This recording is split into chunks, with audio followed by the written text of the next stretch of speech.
کہ گناہ اس کے صدقے سے مٹ جائے۔ اللہ کریم قیامت کے دن ہم سب کی حفاظت فرمائے۔ درود پاک پڑھی، اللہم صلی علی سیدنا شفیعنا حبیبنا مولانا محمد بارک وسلم، صلاۃ و سلام علیک یا حبیبی یا کریمی یا حسنی یا رسول اللہ صلی اللہ تعالی علیہ وسلم۔ باب و بدء السلام، یہ کتاب الادب کا ایک چیپٹر تھا، یہ پورا ختم ہو گیا کتاب الادب کا چیپٹر۔ اب آج سے ایک نیا چیپٹر شروع ہو رہا ہے، کتاب الاستئذان، اجازت لینے کے بارے میں۔ اس میں پہلا جو باب امام بخاری رحمۃ اللہ علیہ نے بنایا وہ ہے باب و بدء السلام، سلام شروع کیسے ہوا۔ جب ایک دوسرے کو سلام کرتے ہیں نا، یہ سلام کیسے شروع ہوا، ایک تاریخی بات ہے۔ شروعات کب سے ہوئی، سب سے پہلے کس نے کس کو سلام کیا اور جواب کیا ملا، بڑی دلچسپ بات سنی۔ حدثني يحيى بن جعفر قال حدثنا عبد الرزاق عن معمر عن حمام عن ابي هريره عن النبي صلى الله تعالى عليه وسلم قال خلق الله آدم على صورته طوله 60 ذراعا فلما خلقه قال اذهب فسلم على اولئك نفر من الملائكه جلوس فاستمع ما يحيونك فانها تحيتك وتحيه ذريتك فقال السلام عليكم فقالوا السلام علیک ورحمۃ اللہ فزادوه ورحمۃ اللہ وکل من يدخل الجنہ علی صورت آدم۔ یہ حدیث پاک لکھا ہے، حضرت ابو ہریرہ سے روایت ہے حدیث پاک کہ آقا کریم علیہ السلام نے فرمایا کہ اللہ تعالیٰ نے آدم علیہ السلام کو اپنی صورت میں پیدا فرمایا۔ طولہ 60 ذراعا، ان کی لمبائی 70 گز تھی۔ کتنے گز تھی؟ 60 گز، 60 گز۔ حضرت آدم علیہ السلام کتنے لمبے تھے؟ 60 گز لمبے تھے، گز 60 گز، اور کتنے کتنے لمبے ہوں گے؟ 60 گز لمبے تھے۔ فلما خلقہ، جب اللہ نے آدم علیہ السلام کو پیدا کیا، انشاءاللہ آدم کی پیدائش کے بارے میں آج سنیں گے کیسے ان کی پیدائش ہوئی، پہلے حدیث سن لیا۔ فلما خلقہ، جب آدم علیہ السلام کو پیدا کیے تو اللہ نے فرمایا اذهب فسلم علی اولئک نفر من الملائکہ جلوس، اللہ نے فرمایا وہ سامنے جو فرشتوں کی جماعت بیٹھی ہے ان کو جا کر کے سلام کرو۔ اللہ نے آدم کو پیدا کیا، پہلا انسان، اور پہلا انسان کو پہلا سلام کرنا سکھایا جا رہا ہے۔ اللہ نے فرمایا ادھر فرشتے بیٹھے ہیں، جا کر کے ان کو سلام کرو، اور سننا کے جواب کیا مل رہا ہے، سلام بھی کرنا، اور فرشتے کیا جواب دے رہے ہیں سننا۔ کیوں؟ اس لیے کہ یہی سلام اور یہی جواب تمہاری اولاد میں جاری ہوگا۔ آدم، تمہاری اولاد یہی سلام کرے گی جو تم کرو گے، اور جو جواب ملا جواب بھی وہی دے گی۔ اس لیے یاد رکھ لینا سن کر کے کہ فرشتے کیا جواب دے رہے ہیں۔ تو آدم علیہ السلام اللہ کے کہنے پر فرشتوں کے پاس تشریف لے گئے۔ فقال السلام علیکم، آدم علیہ السلام نے سب سے پہلے سلام کیا۔ سب سے پہلے سلام آدم نے کیا، اور کن کو کیا؟ فرشتوں کو۔ سلام کرنی چاہیے۔ آج ہم لوگ سلام سے بھی بہت کنجوس ہے، ہر آدمی سوچتا ہے سامنے والا مجھے سلام کرے۔ جی ہاں، عموماً لوگوں کی یہ سوچ ہے۔ سلام میں پہل کرنی چاہیے، کتابوں میں لکھا ہے کہ سلام میں پہل کرنے والا جنت میں پہلے جائے گا۔ ایک حدیث پاک میں اکثر آپ کو سنایا کرتا ہوں، آپ پھر سن لیں آج یادداشت کے لیے۔ ایک دن اکثر ایسا ہوتا تھا کہ حضرت عمر فاروق اعظم حضرت ابوبکر صدیق کو پہلے سلام کرتے تھے، اکثر ایسے ہی ہوتا تھا۔ اکثر ایک دن یوں ہوا کہ حضرت عمر فاروق اعظم سے ملاقات ہوئی لیکن انہوں نے سلام نہیں کیا۔ صدیق اکبر نوٹ کیے اس بات کو، انہوں نے سلام نہیں کیا۔ آقا کریم سے شکایت کی، آج عمر سے ملاقات ہوئی، انہوں نے سلام نہیں کیا۔ حضرت عمر کی پیشی ہوئی، آقا کریم نے پوچھا سلام کا پہلے سلام کیوں نہیں کیے؟ انہوں نے کہا یا رسول اللہ، میں نے آج ہی آپ سے سنا ہے کہ جو پہلے سلام کرے گا وہ پہلے جنت میں جائے گا، تو میں چاہتا تھا، ہمیشہ میں پہلے سلام کرتا تھا، تو میں چاہتا ہوں کہ مجھ سے پہلے صدیق جنت میں جائے، وہ پہلے سلام کرے۔ میں نے ان کو موقع دیا تھا، میں نے ان کو موقع دیا، پہلے میں نے نہیں کیا، تاکہ میں پہلے جنت میں نہیں ہوں، پہلے آقا آپ کا جو صدیق ہے وہ پہلے جنت میں جائے، اس کے بعد میں جاؤں۔ کیسی محبت کرتے تھے آپس میں وہ لوگ۔ تو جو پہلے سلام کرے گا وہ جنت میں پہلے جائے گا۔ اس کے بعد بھی لوگ یہاں یہ نیت نہیں کہ وہ سلام کرے گا وہ پہلے جنت میں جائے، یہاں تو بخار ادھار نہ دے تو جنت کوئی پہلے کسی کو دے دے گا۔ تو یہاں یہ ارادہ رہتا ہے کہ مجھے سلام ہی نہیں کرنا ہے، زبان سے نکلتا نہیں سلام، ایسا نہیں ہونی چاہیے۔ بڑے بھی ہیں تو چھوٹے کو سلام کریں، گھر میں جائے گھر والوں کو سلام کریں، گھر میں جیسی داخل ہو سلام کریں اور 3 بار سورہ اخلاص پڑھیں۔ یہ بہت پیارا عمل آپ کو عرض کروں، بات آ گئی تو گھر میں داخل ہو، گھر میں کوئی ہو یا نہ ہو، جی ہاں اسلام یہ بھی کہتا ہے، اسلام تو یہ بھی کہتا ہے گھر میں کوئی نہیں ہے نا، پھر بھی سلام کریں، کیونکہ ہر مومن کے گھر میں فرشتے رہتے ہیں، اچھے جنات رہتے ہیں، تو وہ ان کو سلام کریں۔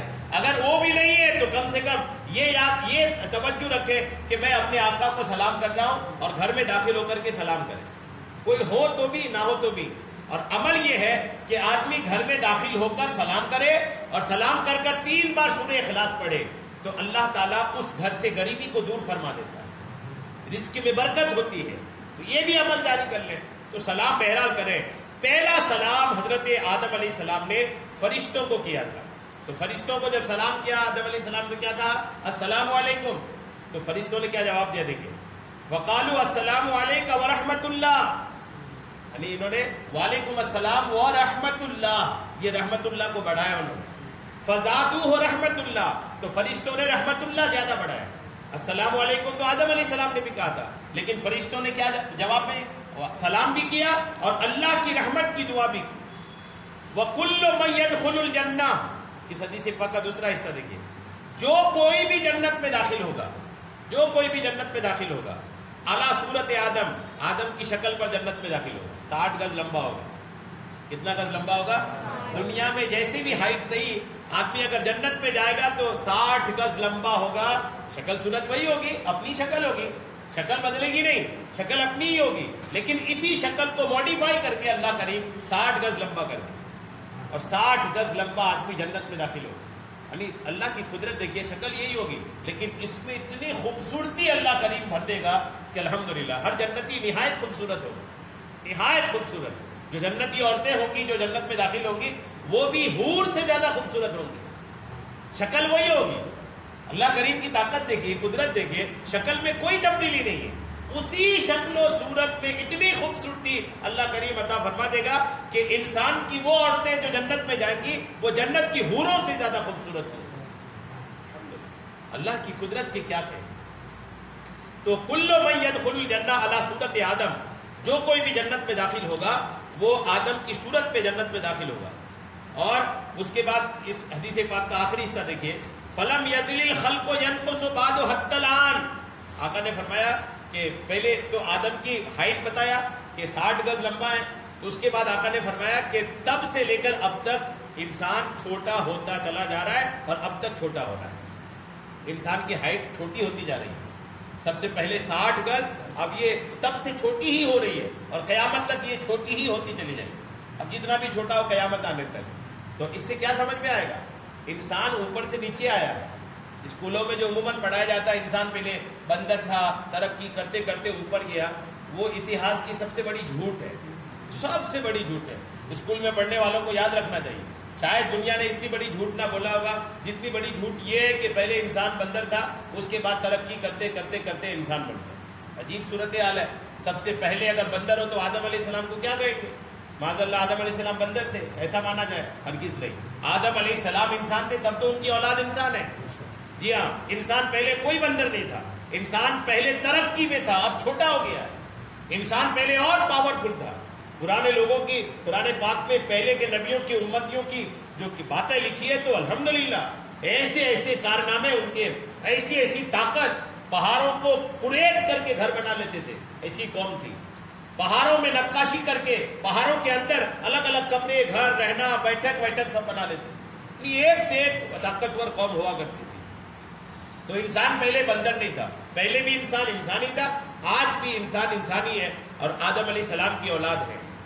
آدم علیہ السلام کی پیدائش پر کچھ باتیں تاریخی طور پر سننے کی سعادتیں حاصل کرتے ہیں۔ سنیے کہ آدم علیہ السلام کی پیدائش کیسے ہوئی۔ کئی بار آپ سنے ہوں گے لیکن کچھ نئی باتیں آئیں گی انشاءاللہ۔ حضرت عبداللہ ابن مسعود رضی اللہ تعالیٰ عنہ سے روایت ہے کہ فرشتوں سے مشورہ فرمانے کے بعد آدم علیہ السلام کی جب پیدائش کی باری آئی نا، تو اللہ نے پہلے فرشتوں سے مشورہ کیا تھا، پیدا کرنا ہے۔ تو اس کے بعد اللہ تعالیٰ نے حضرت جبریل کو زمین کی طرف بھیجا۔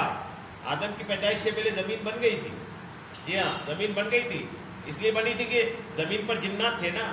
آدم کی پیدائش سے پہلے، انسان کی پیدائش سے پہلے جنات پیدا ہو چکے تھے۔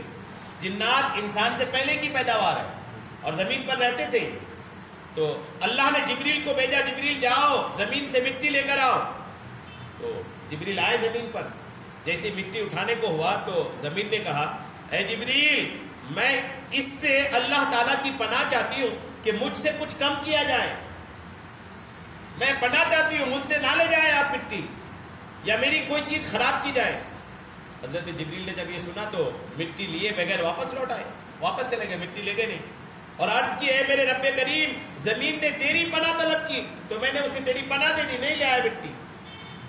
جبریل تھے نا, جبریل تو جو بڑا ہوتا ہے وہ بڑا ہی ہوتا ہے. پھر اللہ تعالیٰ نے حضرت میکائیل علیہ السلام کو بھیجا تو ان سے بھی زمین نے وہی جواب دیا, تو انہوں نے بھی پناہ دے دی اور لوٹ کر اللہ کی بارگاہ میں خالی ہاتھ چلے گئے. عرض کی کہ وہی عرض کی جو حضرت جبریل نے کی تھی. پھر اللہ تعالیٰ نے ملک الموت حضرت اسرائیل علیہ السلام کو بھیجا. ملک الموت, موت کا جو فرشتہ ہے جو روح قبض کرتا ہے, اس کو ملک الموت کہتے ہیں. نام ان کا اسرائیل ہے. اسرائیل علیہ السلام کو بھیجا. زمین نے ان سے بھی اللہ کی پناہ طلب کی.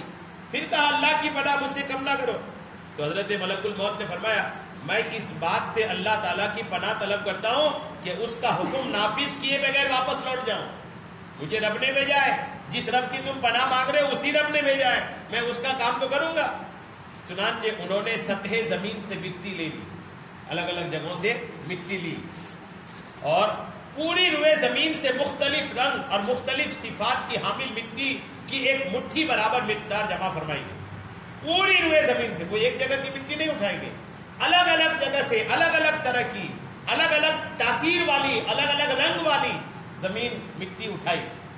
اور جب الگ الگ دنیا بھر کی رنگ اور الگ الگ طرح کی مٹی اٹھائی گئی نا, اور اس سے انسان کی پیدائش ہوئی. اسی لیے انسانوں کی الگ الگ تاثیر, کوئی لمبا ہے, کوئی ناٹا ہے, کوئی گورا ہے, کوئی کالا ہے, کوئی بھورا ہے, الگ الگ قسم کے ہے نا.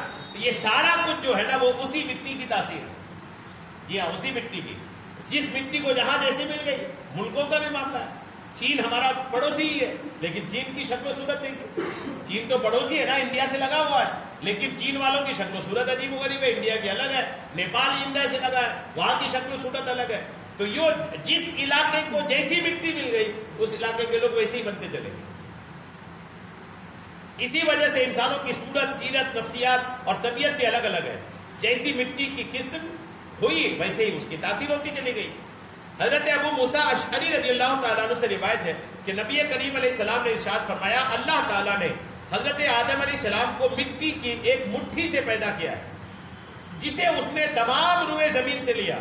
لہذا اولاد آدم زمین کے اندازے کے مطابق آئی, یعنی الگ الگ شکل و صورت ہے. حضرت آدم علیہ السلام کی مٹی کو مکہ اور طائف کے درمیان مقام نعمان میں رکھا گیا. جو مٹی اٹھائی گئی اس مٹی کو مکہ شریف میں, مکہ اور طائف کے بیچ ایک جگہ ہے مقام نعمان, اس جگہ پر اس مٹی کو رکھا گیا.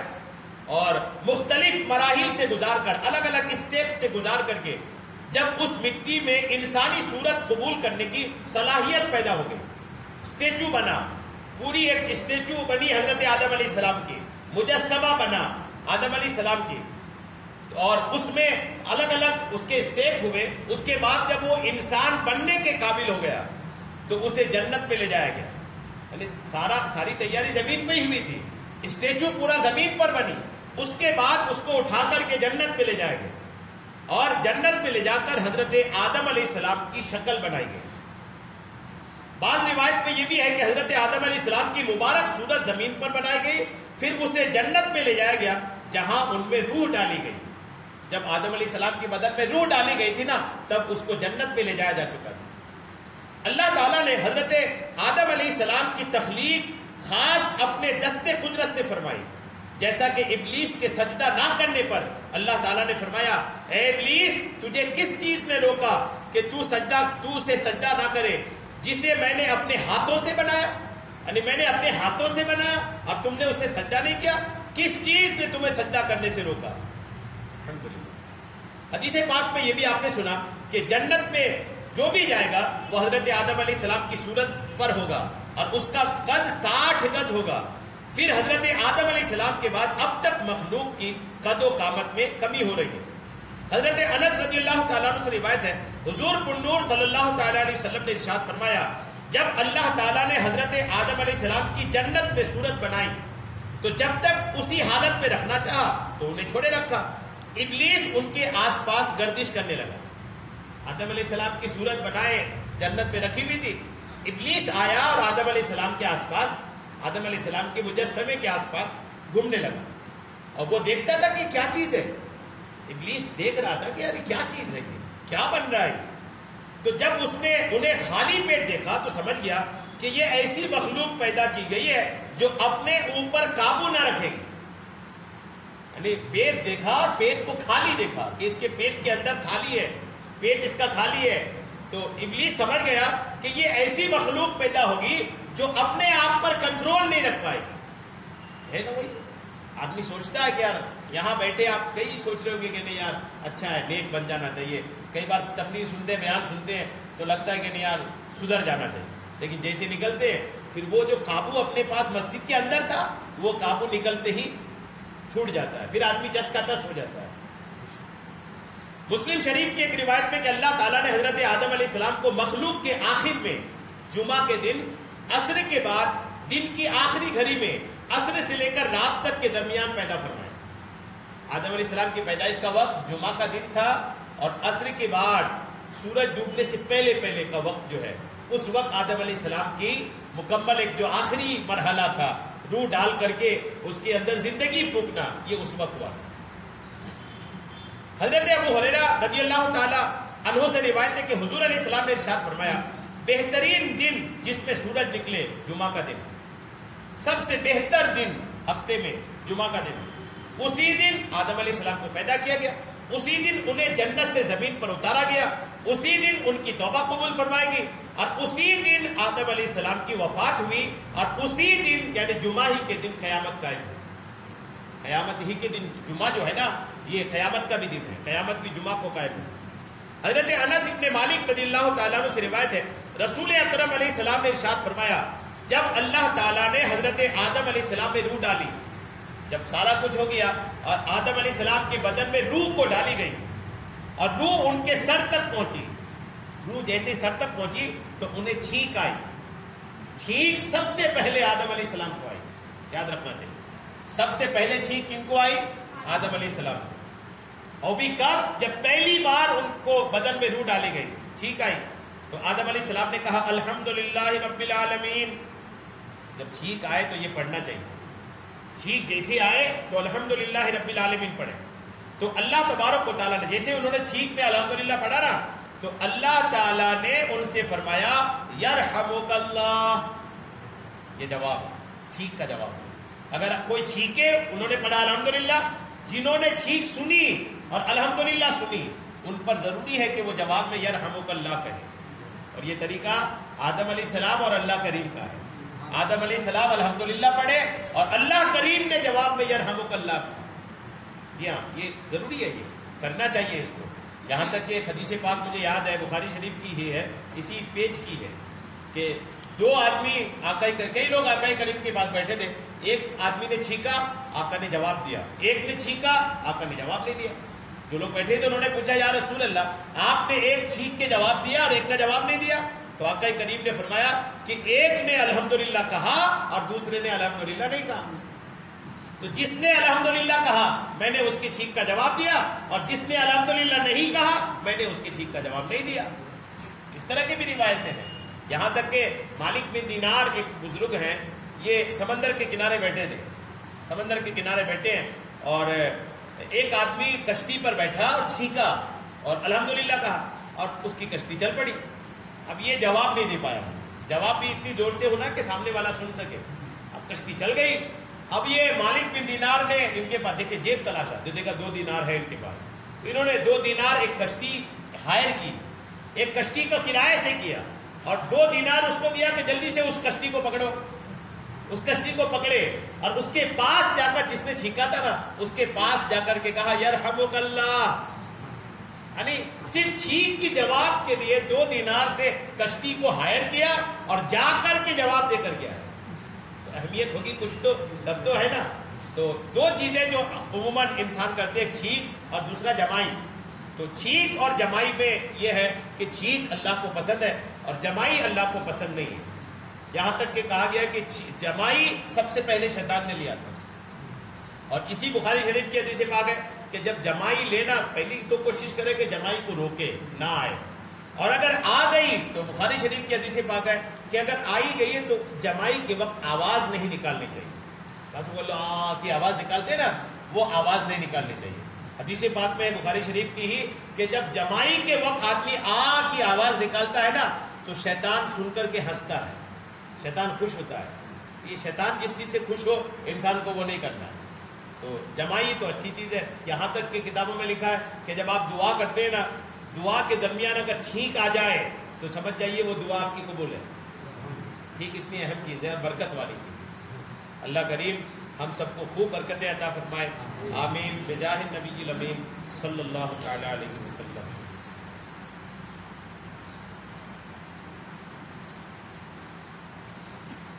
قال اللہ تبارک و تعالی فی شان حبیبہ الکریم ان اللہ وملائکتہ یصلون علی النبی یا ایہا الذین آمنوا صلوا علیہ وسلموا تسلیما. صلی اللہ علی النبی الأمی وآلہ صلی اللہ تعالی علیہ وسلم. صلاۃ و سلام علیک یا رسول اللہ. سبحان ربک رب العزۃ عما یصفون وسلام علی المرسلین والحمد للہ رب العالمین.